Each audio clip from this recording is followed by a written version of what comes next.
신명기 4장, 창세기, 출애굽기, 레위기, 민수기, 신명기 4장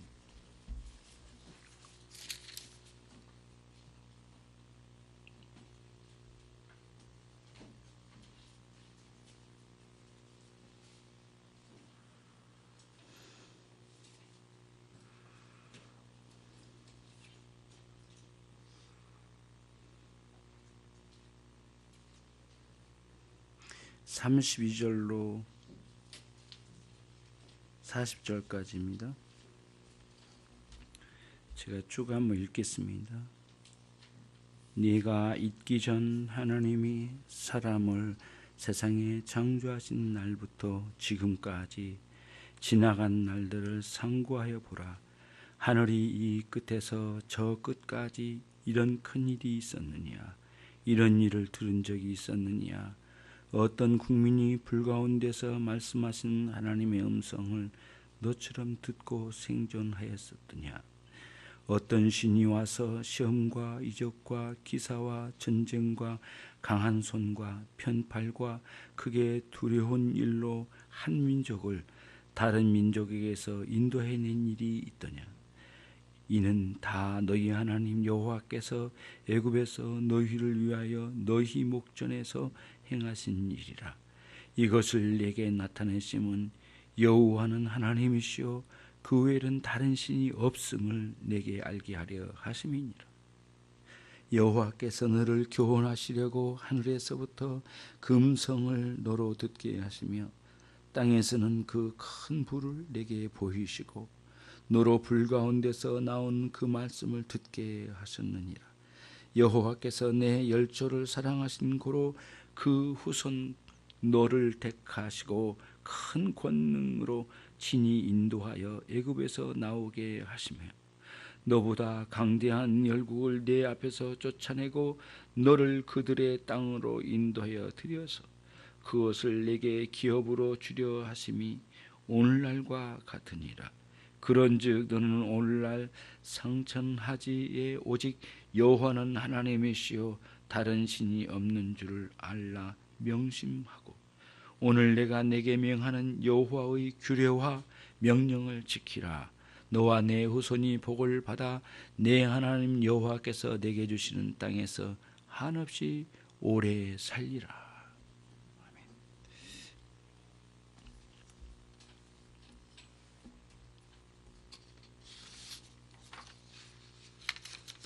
소요리 문답 제5문. 하나님 한 분 외에 또 다른 하나님이 계십니까? 오직 한 분뿐이십니다.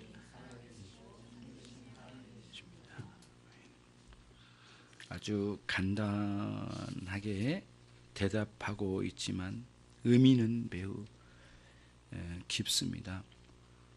유일하신 하나님이시라는 거예요. 이렇게 인생을 창조하시고 죄 가운데로 팔려간 인생을 구원하신 그 하나님이 유일하게 한 분 하나님이시라는 거예요. 그래서 성부 하나님도 성자 하나님도 성령 하나님도 같은 하나님으로 삼위로 존재하시고 온 천하에 이와 같은 하나님이 없으시다. 하나님과 같이 비교를 할 수 있는 대상이 이 땅에는 존재하지 않다. 있을 수 있을 거라고 상상하는 것부터가 틀렸다. 그래서 오늘 우리가 본문을 읽을 때 32절로 신명기 4장 32절로 40절의 말씀에 항상 이걸 깨달아야 돼. 이 말씀을 참되신 하나님은 유일하시다는 사실의 말씀을 들을 수 있는 사람이 누구일까? 아무리 해박한 지식을 가지고 대단한 사람일지라도 하나님의 구원하심을 받은 사람만 이 말귀를 알아듣는 거예요. 그거를 오늘 여기서 신명기 4장에서 이야기하려고 한 겁니다. 신명기 4장은 32절로 40절까지 그냥 써준 내용들만 읽는 게 아니라 이 글을 받을 수 있는 사람이 누구일까라는 질문을 던져봐요. 구원하신 하나님의 역사를 경험하지 않는 사람들은 유일하신 하나님이 누구신지를 몰라요. 그리고 유일하시고 참되신 하나님이 한 분이시란 것을, 그 외에 다른 신이 없다는 사실을 깊이 살깊이 받아들이지를 못해요. 그렇기 때문에 여기저기 다른 신을 찾아보려고 하는 그러한 인간의 종교성에 헐떡이는 사람이 되어서 유일하시고 참되신 하나님을 찾는 데는 부족한지라 여기저기 찾아다니면서 다른 신들을 찾는 거죠. 그런데 그 모든 것이 참되지 않고 헛되다라고 그래요. 그래서 원래 우상이라는 단어는 헛되다라는 뜻이 있어요. 우상이라는 자체의 이름에 헛되도다라는 헛되다 이거예요. 왜냐하면은 허망한 일이에요. 가봤더니 죽어있는 신이에요. 가봤더니 말도 못하는 신이에요. 가봤더니 손이 있어요, 발이 있어요. 모양은 만들어 놨지만 힘쓸 수 없는, 생각도 하지 못하지요, 말도 못하지요, 우리와 생각을 갖추지 못하죠. 사실상은 그 우상들은 우리 인간보다도 더 저급한 수준에 있는 물건들이에요. 그래서 항상 우상을 헛된 것으로 생각을 했어요. 다시 말씀드릴게요. 유일하시고 참되신 하나님을 벗어난 다른 신을 찾아가려고 하는 모든 종교적인 시도들은 헛된 일에 속한다 라고 하는 것을 여기서 선언적으로 이야기해요. 오직 한 분뿐이시니까, 그 하나님 한 분뿐이시기 때문에 다르게 우리가 다른 신을 찾아갈 수가 없다라고 하는 사실을 명백하게, 상상 속에서나 또 우리가 생각 속에서 다른 신이 있을 거라고 어렴풋이 생각하는 것마저도 하나님의 이름을 망령되이 일컫는 것과 똑같아요. 예, 그래서 여러분과 저는 그래요. 여러분이 혹시 이 말씀이 32절로 40절의 말씀이 이렇게 받아들여지지 않을 때, 그래서 감격스럽게 와닿지 않을 때에는 그 사람이 그리스도인인가? 그 사람이 구원받은 사람인가? 그 사람이 하나님의 창조의 세계를 아는가? 그 사람이 하나님의 구원하심을 경험적으로 알고 있는가라는 의문을 던지지 않을 수밖에 없어요. 예. 절대 그럴 수 없어요. 천상천하에 오직 여호와 하나님뿐이신데, 이렇게 우리를 창조하시고 창조주 하나님으로, 우리의 구원주 하나님으로 계신 분은 유일하게 딱 한 분이시니 그분의 말씀에 우리가 귀를 기울이고 순종하지 아니할 수 없어요. 그래서 그분이 주신 규례를 잘 지켜가요. 규례는 뭐예요? 종교적인 활동에 있어서 하나님의 가르침이 규례예요. 그리고는 명령을 주셨어요. 그 명령은 뭐예요? 도덕적인 삶에 있어서의 가르침을 주신 게 명령이에요. 예, 율법이라고도 하죠. 예, 그러니까 명령과 규례 두 가지가 우리에게는 놓치지 않고 있어요.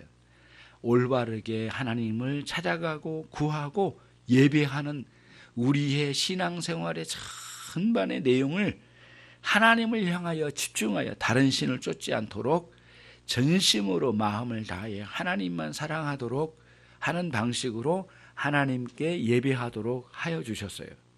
주일의 예배는 그 시간에 포기를 해야 돼요. 뭐를 포기하냐? 우리가 할 수 있는 시간들을 다 포기해야 돼요. 예. 무슨 뜻이에요? 그 시간만큼 하나님께 드리는 거예요. 시간은 정말 생명 중에 가장 중요한 부분이라고 볼 수 있어요. 물질이나 이런 것보다는 시간은 모든 사람들에게 평균적으로 다 주신 거거든요.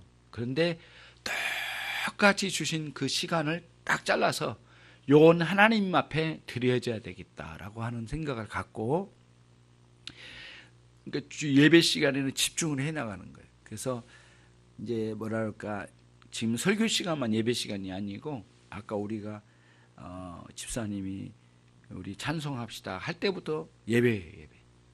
다른 일이 겸해서 들어오면 안 돼요. 그래서 예배 시간에는 일체 아무것도 안 하려고 무척 노력을 하십시오.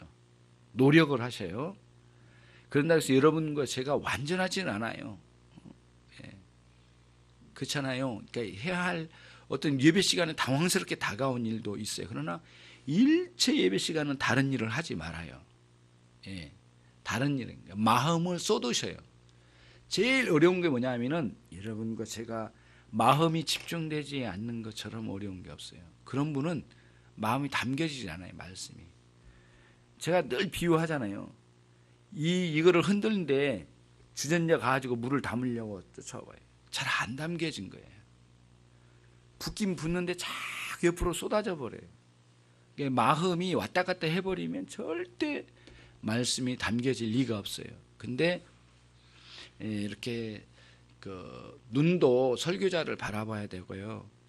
열심으로 하고 또 메모도 하고 듣고 이해하고 또 이렇게 추정해 나가고 그래서 계속 생각이 같이 맞물려 돌아가야 되거든요. 그래야 됩니다. 그래서 오늘 주신 말씀의 전체 흐름이 뭐고 지금 하시려는 말씀이 뭔지 그 다음에 10가지 쭉 말씀이 1시간 진행되더라도 말씀이 강하게 내 마음에 이렇게 와닿는 말씀이 있어요. 하나님 주신 거예요. 그거를 꼭 신뢰하셔야 돼요. 내가 똘똘해서 생각을 잘했다. 그렇게 하지 마세요. 그거는 아주 교만한 마음이에요. 그런 분들은 신앙에 절대 유익을 못 얻어요. 그래서 다시 결정합니다. 다시 정리를 합니다. 예배 시간에는 진심으로 하나님께 예배하는 거예요. 이게 예배의 정신의 1차적인 거고요. 또 삶에서는 오로지 하나님만 사랑해요. 하나님을 사랑하기 때문에 남편 사랑, 아내 사랑, 자식 사랑, 부모 사랑 모든 사랑이 그 안에서 흘러나오는 것이지 하나님을 사랑하지 않는 가운데 그 일을 행할 얼마나 허무한지 몰라요. 그래서 하나님 사랑에 매여 있는 사랑으로 해나가는 거죠. 그래서 우리가 우리의 삶 전반에 천상천하에 오직 여호와 하나님 한 분으로만 사랑하고 그리고 예배 시간에도 이 예배라고 하는 이런 툴을 주셔서 규례를 주셨는데 그 가르침을 마음을 다하여 예배하는 하나님을 향하여 섬겨가는 일들을 해라는 것이에요. 그게 아까 우리가 신명기 4장에 나와 있는 32절로 40절 말씀 안에 있는 정신이에요. 이 정신이 그 속에 다 들었어요. 천상천하에 그 어떤 없다. 그것을 여기서 이야기하고 있어요. 자, 그러면 이제 여러분 거기 보고 계시죠? 주반에 보면은 처음에는 오직 한 분뿐이시니 그랬거든요. 유일신 신앙을 가르쳐주고 있어요. 하나님 한 분 외에는 어느 누구도 창조해 본 적도 없고 사람을 만들어 본 적도 없고 구해 본 적도 없어요. 하나님 한 분 외에는 어떤 신이 우리를 구원했느냐고요. 어떤 신이 이 세상을 만들었느냐고요. 이거를 명백하게 하는데 오직 한 분뿐이시다. 그 외에 다른 신을 찾으려고 하지도 말라. 두 번째는 살아계신 하나님이에요. 살아계신 하나님이라는 게 무슨 뜻이냐면은 여러분 그 하나님의 성품 중에 이런 가르침이 있어요. 존재하심이라는 용어가 나와요. 하나님의 존재하심, 하나님의 선하심, 하나님 사랑 많으심, 하나님의 거룩하심 여러 가지 하나님에 대해서 쭉 인자하심이 쭉 나와. 근데 그 안에 제일 앞에 뭐 나온 줄 아세요? 하나님의 존재하심이 나와요. 거기에 대해서 이해를 하고 계세요? 어떻게 여러분들이 이해하고 계세요? 하나님의 존재하심이라고 하는 것은 모든 만물의 존재의 근원으로 계신다 뜻이에요. 다시 말씀드릴게요. 다른 의미도 있겠지만 오늘은 그것만 강조할게요. 모든 존재의 근원이 되신다 하나님은. 그래서 존재하심이에요. 근데 여러분 모든 존재는 하나님께 기대어 존재하지만 하나님은 스스로 존재하신 분이에요. 어떤 것에 의존하지 않는 존재예요. 이 세상의 모든 만물은 하나님께 의존하여 이렇게 기대어서 존재하는 거예요. 근데 인간도 마찬가지예요. 어떤 존재도 다 기대어 존재하는 거예요. 그러니까 하나님의 존재하심이 없으시면 우리의 존재는 존재가 아니에요. 존재의 의미가 없죠. 존재하지도 않고. 하나님의 존재하심으로 우리가 존재한다는 뜻이에요. 그래서 하나님의 성품 이제 첫 번째가 나오니 하나님은 영이시고 하나님은 존재하신다라는 말씀이 나와요. 굉장히 어려운 용어예요. 사실은 굉장히 깊은 사상이 깃들여져 있는 내용이거든요. 하나님은 존재하신대. 그래서 어쨌다는 거야. 그렇게 생각하겠죠. 그러나 그 속에는 굉장한 큰 의미가 있어요. 모든 존재의 근원이 되신 사랑하는 아내, 남편이 있어요. 저 사람이 있는 것은 하나님이 계시기 때문이지. 내가 아들을 낳았어요. 7년 만에 낳았죠. 우리 중에 있죠. 7, 8년 만에 낳았대. 예전에 담임 목사님이 아이를 낳았는데 첫 아이를 7년 만에 낳으셨대요. 굉장히 하나님께 구하는 그 기도 해석을 여러 가게 해주신 것 같아요. 목사님이 그런 이런 아들을 아직 안 주심 때문에 7년 동안 기도했대. 7년. 예. 7년. 그러니까 존재하심이에요. 아들을 보면은 하나님의 역사가 기억나는데. 자, 그러면 이제 우리는 더 좀 뿌리를 더 깊이 들어가서 아들을 보면 아들을 존재하게 계신 하나님의 존재가 생각나게 하는 거죠. 그래서 모든 존재의 근원으로 올라가는 거예요. 여러분이 아름다움을 경험했으면 이렇게 아름답게 존재하는 존재의 근원 하나님이시다. 야, 저렇게 미남이 있을까? 우리 성재 형제 저렇게 미남이 있을까? 근데 다른 생각이 저렇게 미남을 허락해 주신 하나님이 우리 하나님이시다. 그분 때문에 얘가 존재하고 나도 존재하고 너무 기쁘고 감사해요. 그래서 우리의 존재의 뿌리를 딱 붙들지 않으면 인간이 허무함에 사무친대요. 허무함에. 인간의 존재의 의미를 못 찾을 때 오는 허무함은 사람 정말 못 견디게 만들어요. 제일 어려운 게 그거랍니다. 허무함을 달랠 길이 없을 때 그런 상황으로 떨어지는 거죠. 그러나 우리는 살아계신 존재하신 하나님을 확 붙들고 사는 거예요. 그분께 의존해 살아요. 존재의 의미를 찾고 존재의 근원을 알게 됐어요. 왜? 살아계신 하나님이 계시기 때문에. 그거를 참 여러분들이 이제 기억하도록 하나님 한 분 외에 또 다른 하나님이 계십니까? 라는 질문 속에 하나님은 아니죠. 한 분뿐이죠. 그 다음에 딱 뒤에 나가서 살아계신 하나님이시죠. 그분은 그런 의미로 이제 우리에게 가르쳐 주고 있어요. 자, 이사야서 44장으로 한번 가보겠습니다. 여러분, 저는 누가 나한테 물어보면 제일 행복한 때가 언제냐, 그를 물어보면 이런 때가 제일 행복한 것 같아. 말씀을 깨달아갈 때 성경 말씀을 찾아가게 되고, 그래서 이제 옛날에 가물가물했는데 성경을 찾을 때, 그때 얼마나 기쁜지 몰라요. 그래서 여러분 어디서 말씀 구절 들으면 이게 몇 장 몇 절에 있지? 찾아낼 때 얼마나 기쁜지 몰라요. 그래서 그 말씀의 깨달음을 가지고 내가 이쪽의 내용을 공부하다가 뭐가 딱 연결이 되면은 말씀에 정확한 연결이 되면은 그때만큼 기쁜 적이 없어요. 그러니까 몇 시간이고 말씀을 공부하고 연구할 수 있는 힘이 거기서 생기는 것 같아요.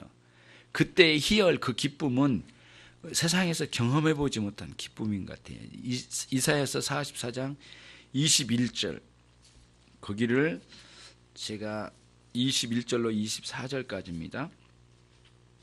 하나님의 살아계신 하나님에 대해서 제가 읽어드릴게요. 야곱아 이스라엘아. 이거는 별칭입니다. 별명 같아요. 유대인을 부를 때에 야곱아 이스라엘 이렇게 불렀어요. 별칭이 별명이 한마디로 말하면 이 일을 기억하라. 너는 내 종이니라. 내가 너를 지었으니 너는 내 종이니라.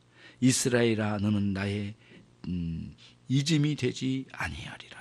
하나님의 기억에서 잊지 않는데요. 와, 엄청납니다. 너는 나의 잊어버린 망각의 대상이 되지 아니하리라. 내가 내 허물을 빽빽한 구름이 사라짐같이 내 죄를 안개에 사라짐같이 도말하였으니 너는 내게로 돌아오라. 내가 너를 구속하였음이니라. 여호와께서 이 일을 행하셨으니 하늘아 노래할지어다.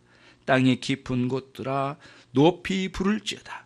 산들아 산림과 그 가운데 모든 나무들아 소리를 내어 노래할지어다.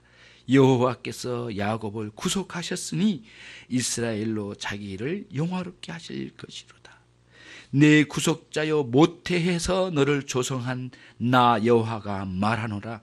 나는 만물을 지은 여호와라. 너 나와 함께한 자 없이 홀로 하늘을 폈으며 땅을 베풀었고. 거기까지입니다. 모든 만물을 지으고 여러분의 부모님의 어머님의 태중에 있을 때에 하나님 그 태중에서 여러분과 저를 지으셨대요. 이런 분이 어디 계시냐고요. 이렇게 말할 수 있는 분이 어디 있느냐고요. 예. 나는 너를 잊음이 되지 않으리라. 나는 너를 잊지 않겠다. 엄청납니다. 예. 뭐 사랑 고백 그렇게 해본 적이 있습니까? 나는 당신을 영원히 잊지 않으리라. 나는 영원히 당신 잊지 않을게. 좀 뭐랄까 좀 낯간지럽죠. 예. 누가 나에게 고백이 당신을 사랑합니다. 영원히 잊지 않겠습니다. 낯간지럽죠. 지가 뭔데? 어떻게? 저도 죽을 판인데 언젠가는 기억 상실될 텐데 어떻게 잊지 않으리까? 그러니까 나는 너의 잊음이 되지 않으리라. 너는 나의 잊음이. 영원히 내가 너를 잊지 않겠다. 예. 우리는 언젠가는 잊게 되잖아요. 그거를 여기서 기억하면서 그것은 뭐냐면 나는 살아있느니라. 이거를 영원히 살아있느니라. 이런 의미를 담고 있어요. 마지막입니다. 마지막 소위 여러분들 오문 끝부분에 보면 참되신 하나님이십니다. 그래요. 그러면 여러분 이제 이게 뭐가 참되고 뭐가 그릇된지를 알 수 없는 우리들이지만 하나님께서는 모든 참됨의 근원이 되시고 출발점이 되시고 구분점이 되시는 거예요. 그거 하나만 우리가 우선 생각해요. 모든 이 세상에는 거짓됨이 거의 판을 치는 시대, 세상이에요. 근데 참되심은 어떤 분이냐? 하나님이시란 거예요. 예. 아무리 참되다고 붙들었지만 사라질 것들은 참되다라고 말하기가 어려워요. 참되면 영원히 참돼야 되는데 언젠가는 없어져 버려요. 그러면은 이게 무슨 놈의 참됨이 되겠느냐 이거예요. 그러니까 하나님의 참되심은 감히 내가 참되다 할 수 있는 신이 어디에 있느냐고요. 영원 전부터 있고 영원까지 존재하신 분으로서 나는 흔들림 없이 영원히 참되다, 변함없이 참되다 이렇게 말씀하신 거죠. 참되신 하나님을 여긴 거예요. 그래서 여러분과 제가 참되신 하나님을 섬기는 삶을 살고 있지 거짓되거나 지금은 참됐지만 내일 모레 참되지 않은 상황이 올 수도 있는 하나님을 믿지 않아요. 그런 하나님을 우리는 믿지 않아요. 그런 하나님을 우리는 경멸해요. 우리는 영원히 변함없이 참되신 하나님을 경외하고 사랑해요. 그리고 내 모든 존재를 다 바쳐서 사랑해요. 그리고 내가 그게 기뻐요. 그리고 그렇게 했더니 하나님은 나에게 또 다른 사랑의 대상자들을 많이 주셔서 하나님의 사랑 안에 종속된 사랑을 많이 주셔서 그런 대상을 사랑하도록 허락해 주셨어요. 하나님의 참되심의 큰 가르침이에요. 여러분과 제가 유일하시고 살아계시고 참되신 하나님만을 섬기는 우리 모두가 돼야 되겠어요. 그래서 영생은 무엇이냐? 참되시고 유일하신 하나님을 섬기는 것, 아는 것이 영생이라고 요한복음 17장 3절 말씀에 우리 한번 같이 마지막으로 찾아보고 기도하겠습니다. 요한복음 17장 예배 시간에 움직이지 않도록 좀 해요. 밖으로 나가지 말고. 화장실도 금지. 요한복음 17장 어떻게 하든 환자 외에는 화장실도 금지. 요한복음 17장 3절을 같이 한 분도 빠짐없이 보십시오. 요한복음 17장 3절. 제가 이렇게 사실은 제 기록해 놨습니다. 그래서 읽어도 돼요. 역부로 찾는 이유가 있어요. 여러분과 함께 찾으면서 생각하고 성경을 사랑하는 마음으로 이끌어내기 위해서 그런 거예요. 요한복음 17장 3절 같이 읽습니다. 영생은 곧 유일하신 참 하나님과 그의 보내신 자 예수 그리스도를 아는 것이니라. 우리가 영원한 생명을 누리는 것은 하나님을 아는 지식이 있는 것인데 그 하나님은 유일하신 하나님이시고 아까 배운 것처럼 그리고 참되신 하나님이시란 거예요. 그리고 그분이 보내신 예수 그리스도를 통하여 확증된 하나님, 그 하나님을 제대로 알아가는 것이 우리가 누리는 영생이라고 하는 것이에요. 한 주간도 여러분이 예수님 안에서 정말 이런 생명을 많이 누리시기를 주님의 이름으로 축원합니다. 기도하겠습니다. 사랑이 많으시고 자비로우신 하나님 아버지, 하나님께서 선언하신 이 말씀 앞에 우리의 잘난 것도 무너지고 무릎을 꿇습니다. 우리의 잘나고 우리의 교만한 것이 하나님의 이 엄중한 선언 앞에